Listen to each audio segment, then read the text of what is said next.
Scientists might have just created consciousness by growing brains in a jar and connecting them to a computer made from stem cells that were stimulated in a special way to form neural tissue, which grew and eventually formed structures and even brainwave activity similar to that of a premature human baby. They then hooked up this brain into a computer, connecting it into a virtual world where it learned to play Pong completely from scratch. I want you to realize what this means. Like, this isn't a computer bot that was pre-programmed to know exactly how to play the game.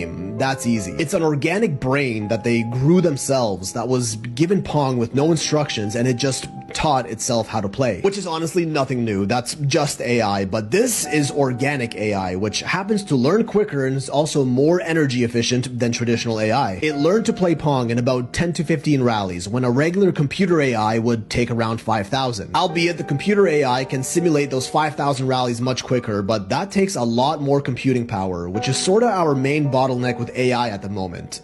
Energy. This is organoid intelligence. Take human brain cells, grow them in a petri dish, and then use computers to train them just like AI. Naturally, there are ethical concerns rising as there is surmounting evidence showing us that these are conscious, like a human. Even the scientists working on it themselves admit these organoids are sentient. They took it a step further and tested out these organoid brains inside real physical robots, feeding them the sensory input of everything the robot experiences. And since the computer chip running it is organic brain matter, this technically, by definition, is a cyborg. Then there are companies like Final Spark that let you rent server space on these organoid brains, which essentially act like organic CPUs. You can even see live streams of the brain computers you're renting out. And now this next part right here, what they're doing here might actually prove simulation theory. So they have this virtual butterfly simulation that's controlled by the organoid brains, meaning the brains feel and experience everything the butterflies do. Again, the brains weren't trained or programmed how to be a butterfly. Just like they did with Pong, they were just fed the sensory feelings of being butterflies and kind of figured out themselves how to flap their wings and just